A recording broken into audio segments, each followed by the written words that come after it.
ये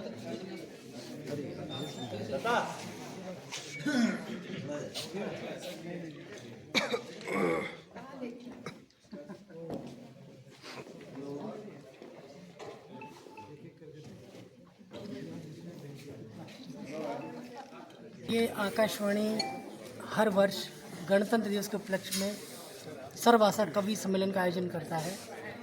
इसमें संविधान में मान्यता प्राप्त सभी 22 भाषाओं के कवि और उनके अनुवादक कवि भाग लेते हैं। हिंदी और उर्दू का अनुवाद नहीं हुआ करता है क्योंकि वो दोनों सगी बहनें हैं। इसमें जब हम कार्यक्रम ये आयोजित करते हैं तो पूरे देश में इसका प्रसारण होता है 25 जनवरी की रात 10 से 12 बजे तक। उस दिन ये सारी भाषाओं के कवि पूरे देश में इकट्ठे होते हैं और अपनी अपनी भाषाओं में इसका अनुवाद करते हैं। जैसे रांची में आज ये कवि सम्मेलन हो रहा है, वो हिंदी भाषी क्षेत्र, इसलिए हम हिंदी में आयोजन कर रहे हैं। सारी मूल कविता पढ़ी जाएंगी, उसका अनुवाद भी पढ़ा जाएगा। लेकिन यही कविताएं जब महाराष्ट्र में प्रसारित होंगी पूरे स्टेट में, तो सारी भाषाएं मराठी में अनुदित हो जाएंगी उस रात को। उसी तरह जैसे ये सारी कविताएं गुजराती में जब अनुदित होंगी तो सारी की सारी गुजराती जितने केंद्र हैं वो गुजराती भाषा में इसका अनुवाद करेंगे उसी रात, उसी सीक्वेंस में। जैसे दिल्ली से जब ये कविता पहली कविता संस्कृत भाषा में होगी, फिर असमिया, फिर उड़िया, क्रमाधिक क्रम से चलती रहेंगी।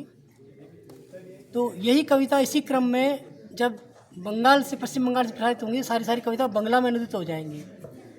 तो उस रात 25 जनवरी की रात को कम से कम 450 कवि इस महा आयोजन में जुटेंगे और 25 की रात को ही जब दिल्ली से प्रसारित होगा तो हिंदी भाषी जितने केंद्र हैं सारे, चाहे भोपाल हो, चाहे शिमला हो, चाहे जयपुर हो, चाहे दिल्ली हो, चाहे रोहतक हो, चाहे जितने केंद्र हिंदी भाषी, उस सब की सब कविताओं को हिंदी में अनुवाद करेंगे और सारे कवि हिंदी के होंगे। ऐसे ही अगर जब ये कविताएं गुजरात से प्रसारित होंगी तो सारे गुजराती कवि होंगे, वो सारे श्रेष्ठ कवि होते हैं। और इन कविताओं का चयन जो होता है वो 3 स्तर पे होता है।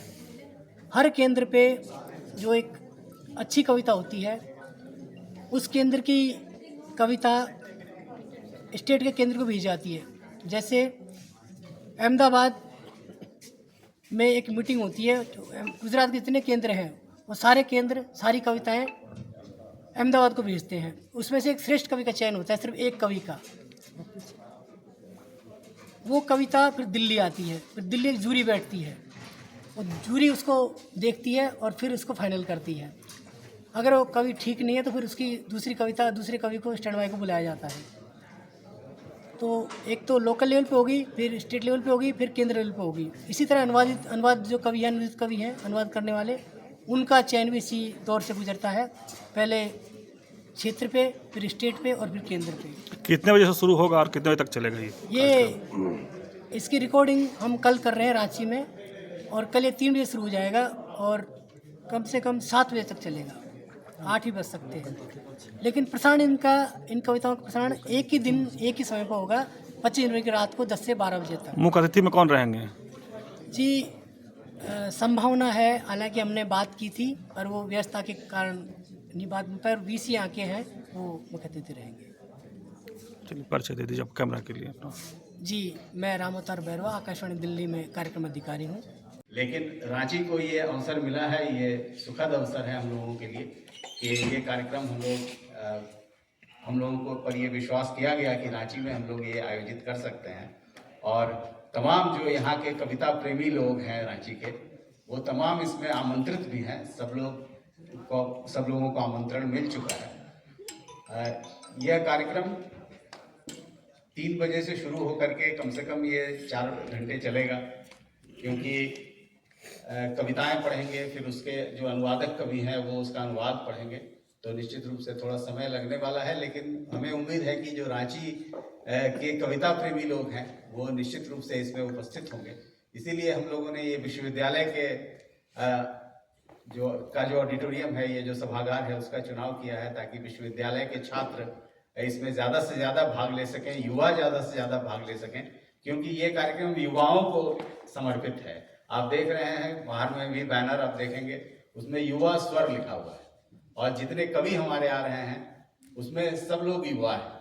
तो युवा कवियों की एक गोष्ठी है, और ये भी एक तरह से पहली बार हो रहा है, क्योंकि पहले तरह तरह की उम्र के कवि लोग इसमें भाग लेते रहे हैं, लेकिन ये पहली बार हो रहा है कि युवा सिर्फ इसमें ज़्यादा भाग ले रहे हैं। तो ये बहुत बड़ा अवसर है रांची के लोगों के लिए भी, देश की जो काव्य की जो शक्ति है, जो काव्य की धारा है, उससे परिचित होने के लिए। परिचय मैं करवा दूं, आप जो बीच में देख रहे हैं आप, ये दुर्गाचरण हेम्ब्रम साहब हैं, हमारे यहाँ के डायरेक्टर इंजीनियरिंग हैं और ऑफिस के कार्यालय प्रमुख हैं हमारे। और उसके पास गौरव शिखर राय जो कार्यक्रम के प्रमुख हैं, वो यहाँ पर उपस्थित हैं।